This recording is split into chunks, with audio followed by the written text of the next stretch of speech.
Moi d'ailleurs, c'est un cheval de bataille, hein, de faire comprendre, à un tas d'entrepreneurs. Pour moi, 99 aujourd'hui des entrepreneurs sont des entrepreneurs rat race.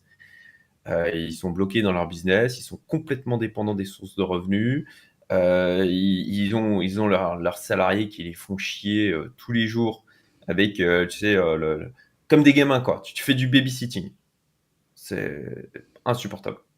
Et encore que moi j'étais plutôt bien servi dans le sens où, tu vois, j'ai fait 14 ans d'entrepreneuriat en France, plusieurs boîtes, et jamais de prud'homme, tu vois? On s'est toujours, quand les salariés sont partis, ça s'est toujours, bien fini, jamais fâché. Mais c'était une hantise, tu vois? De me dire: «Waouh, putain», parce qu'ils ont un pouvoir, énorme, en fait, sur l'entrepreneur. Quand tu es dans ta boîte, quand tu as une petite boîte, que tu vois, tu as une vingtaine de gars et que il suffit que tu en aies 1 ou 2 qui te foutent la merde, ils peuvent te tuer ta boîte, quoi. Bon, enfin, tout ça pour dire que, j'ai un moment de ma vie, j'ai décidé: «OK, on arrête tout ça».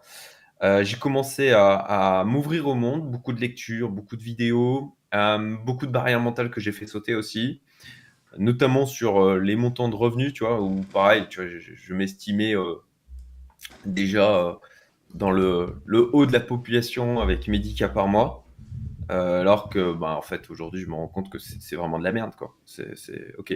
C'était à peine le début, tu es même pas sorti du practice, quoi. Ouais.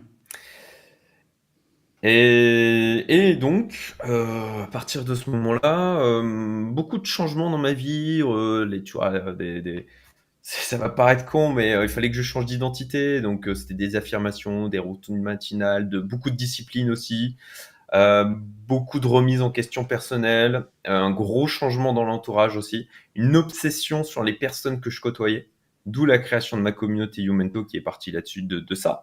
C'est que j'ai eu l'obsession à un moment donné, tu vois, j'ai fait un gros mind mapping, je suis un fan de mind mapping, et je me suis posé en me demandant, OK, de quel type de personnes je dois m'entourer, que je dois côtoyer tous les jours pour faire le tri et ne plus côtoyer des entrepreneurs de rat race, mais des entrepreneurs qui étaient soit à minima dans la même dynamique d'être libre, pas être des esclaves en croyant être libre, ou des gens qui étaient là où je voulais aller.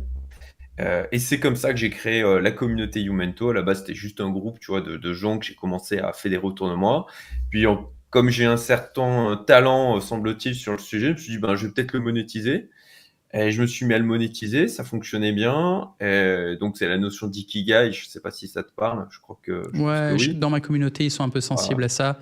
C'est le sweet spot, le compromis entre ce que souhaite le marché, donc ce qui fonctionne, là où il y a de la demande, et ce pourquoi tu es bon, ce pourquoi tu as du goût. Donc faire un truc qui te plaît et qui fonctionne, en gros. Ouais, donc globalement, c'est ça. Et donc voilà, écoute, j'avais plusieurs scénarios d'enrichissement. J'ai lancé une nouvelle boîte, qui, faisait des applications mobiles de coaching sportif, marché taïwanais hongkongais, qu'on a vendu au bout de 2 ans. Ça a été une de mes sources d'enrichissement. Ensuite, ben, le bull run crypto de 2020-2021, moi je l'ai préparé pendant 2 ans. J'étais rentré en haut de la bulle en 2018. Je fais de la merde comme beaucoup. Au début, heureusement, j'avais quand même des notions de money management, donc j'avais pas mis beaucoup d'argent, mais j'ai vite capté que je faisais vraiment de la merde. Donc je suis sorti, je me suis formé, et concrètement, ça a été assez dingue ce bull run. Je l'ai documenté, hein, sur ma chaîne, mes prises de décision, et cetera. Mais là aussi, grosse, cassage de barrière mentale, dans le sens où, tu vois, en quelques mois, j'ai fait plus que, dans toute ma vie d'entrepreneur, quoi, en termes de fric sur le marché crypto. Hem Et puis, écoute, depuis maintenant quelques années, moi, je suis toujours exposé, bien sûr, à l'écosystème de crypto, que je continue à suivre, mais j'ai fait ma culbute. Maintenant, l'objectif, c'est de faire, grossir le patrimoine, de plus prendre des gros paris spéculatifs comme j'avais fait, donc pour le bull run 2020-2021, où j'avais foutu toutes les liquidités que j'avais disponibles, dans le marché.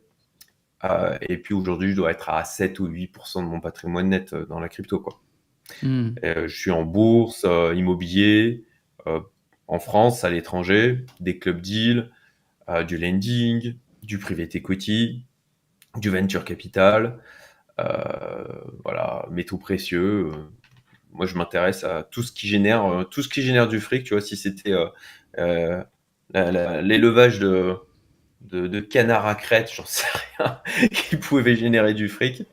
Moi, ça me va, je suis agnostique. Ok, cool. J'aimerais détailler un mot que tu as utilisé, la rat race, et voir avec toi ce que tu en penses. Je veux séparer la rat race et les grinders. Je t'explique pourquoi. La rat race, à mon sens, on parle un petit peu de mecs coincés dans un processus d'effort improductif, un processus d'effort qui n'a pas été assez conscientisé pour un jour s'en sortir. Il n'y a pas de bout du tunnel. Le type est dans une boucle. Alors certes, il fait de son mieux, certes, il se casse les couilles, certes, c'est courageux. Ouais, mais c'est un peu... c'est sans fin. Inefficient. Ouais, alors que le grinder, ça peut être un type qui bosse comme un chien. Pareil, tu vois, il fait ses 14 heures par jour, il a peu de loisirs, il a peu de dopamine et il se fait pas plaisir. Hein. Mais il est dans une voie où au moins il grind pour sa liberté. Il n'est pas juste en train de tourner dans une putain de boucle. Sur le papier, les deux mecs ont la même life. Et c'est très difficile de les différencier.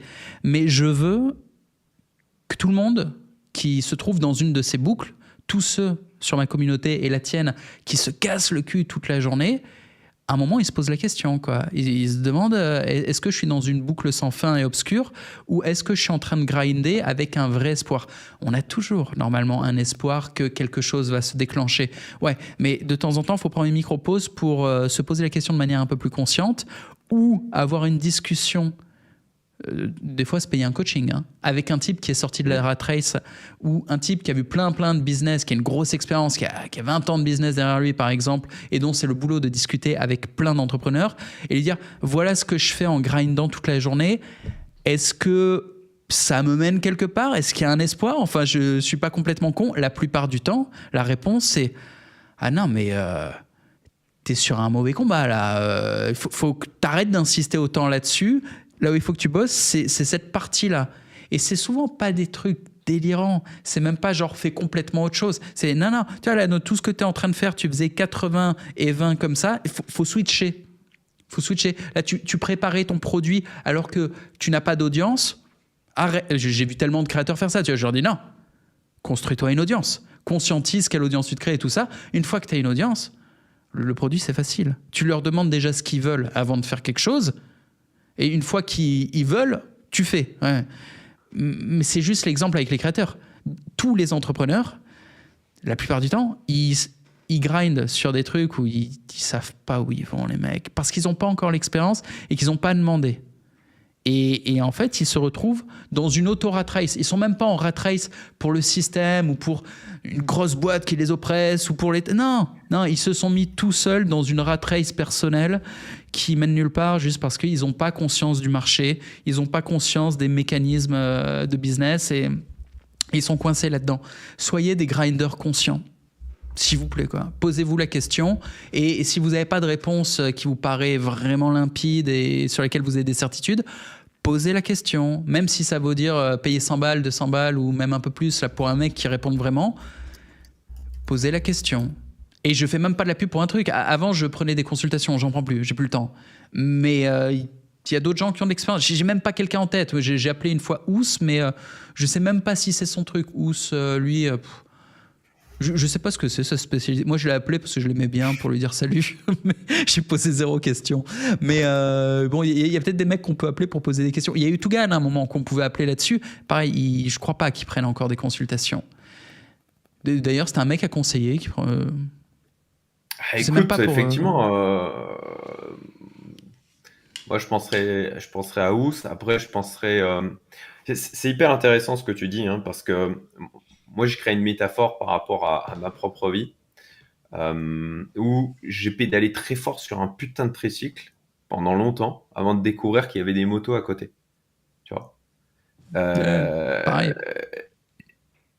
Et c'est vraiment ça, c'est que tu rentres dans un espèce de tunnel où t'avances, et tu prends pas le temps, tu sais, la fameuse métaphore de sortir la tête du guidon, quoi, de dire, ok, mais où je vais là? Ça m'amène quelque part ou je suis en train de faire de la merde et je vais rester bloqué comme ça jusqu'à la fin de ma vie, jusqu'à en crever, tu vois, un cancer, un AVC, une dépression, un burn-out, voilà. Et le problème, c'est que souvent, moi, je me rappelle, j'étais vraiment en mode, je ne sais pas ce que je ne sais pas, quoi. J'avais aucune idée des autres manières que je pouvais, des autres choses que je pouvais déployer pour faire beaucoup plus de fric, quoi. Tu vois, les motos, je les voyais pas. Elles étaient là, tout autour de moi.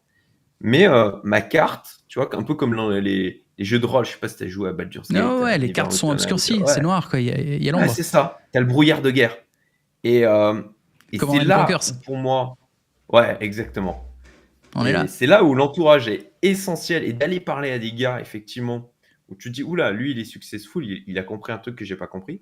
Mais en fait, ça va te permettre de découvrir des parties de la carte. Tu vois, tout de Ouais. suite, ah bah putain, sur cette partie de la carte, il y a un trésor là. Ah là, il y a un putain de dragon, bon, bah, je vais l'éviter. Mais ça te fait gagner juste un temps monstre. Et à partir du moment où moi j'ai commencé à faire ça, et à peine 6 ans et demi, hein, ma vie a pris une direction totalement différente.